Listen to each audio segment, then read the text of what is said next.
người ta kéo vợ chắp pan nè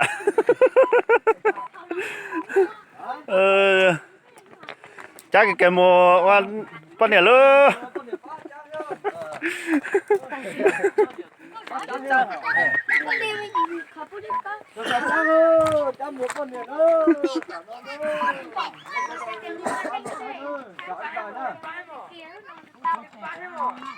ít tụ tuột đấy tụ tuột tao cha ơi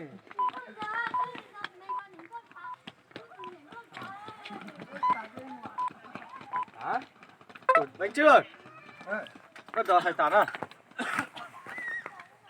Này, xe họ mắc vợ không? Xe bọn nó mắc vợ à? kéo đi người mình thích mà Đàn rồi. yêu cũng được mình luôn đấy. Của? phú Tí nữa tao cũng về đấy mà.